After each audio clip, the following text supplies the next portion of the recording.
المرسلين وعلى آله وصحبه أجمعين أما بعد فأعوذ بالله من الشيطان الرجيم بسم الله الرحمن الرحيم هذه جهنم التي كنتم توعدون اصلوها اليوم بما كنتم تكفرون صدق الله العظيم والصلاة والسلام عليك وعلى آلك وصحبك يا سيدي يا رسول الله الصلاة والسلام عليك وعلى آلك وصحبك يا سيدي يا حبيب الله.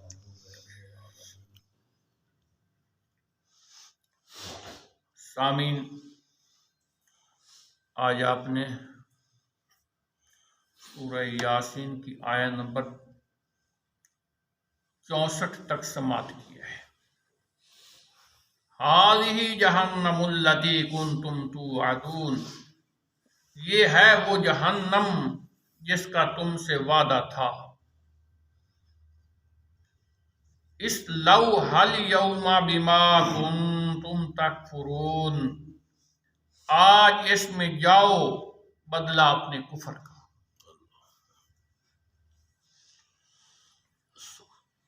اس آیت اور اس کے بعد والی آیات کا خلاصہ یہ ہے کہ جب مجرم جہنم کے قریب پہنچیں گے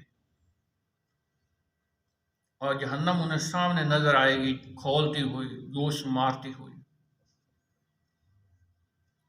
جب بالکل اس کے سامنے آ جائیں گے نا مجرم، پھر ان مجرموں سے کہا جائے گا یہ ہے وہ جہنم جس کا وعدہ رسول کی زبان سے اللہ نے تم پر کیا تھا.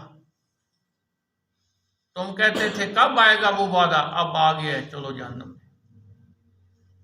اب دیکھ بھی لو، تصدیق بھی کر لو. پھر اس وقت نہ ان کی تصدیق کام آئے گی، نہ ان کا رونا کام آئے گا.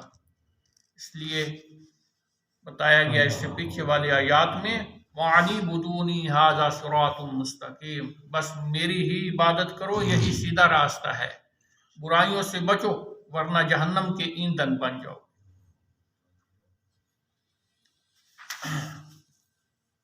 اس سے معلوم ہوا کہ نبی علیہ السلام پر اعتماد کرنے کا نام ایمان ہے. حضور پر اعتماد کرنے کا نام ایمان ہے.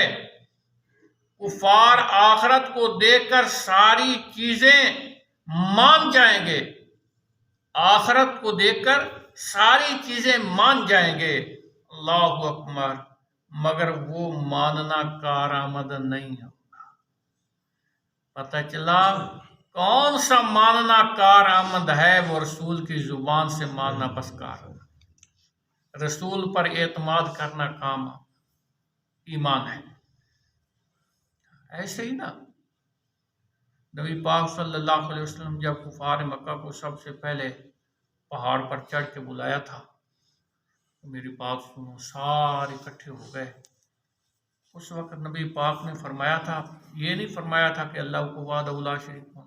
سب سے پہلا جو حضور نے ارشاد فرمایا تھا نا، وہ یہ تھا کہ مجھے صادق و امین مانتے ہو، مجھے صادق و امین مانتے ہو. پتہ چلا کہ رسول پاک کو ماننے کا نام ہی ایمان ہے. صلی اللہ تعالی علی حبیبہ سید الانبیاء محمد وعلی آلہ وصحبہ.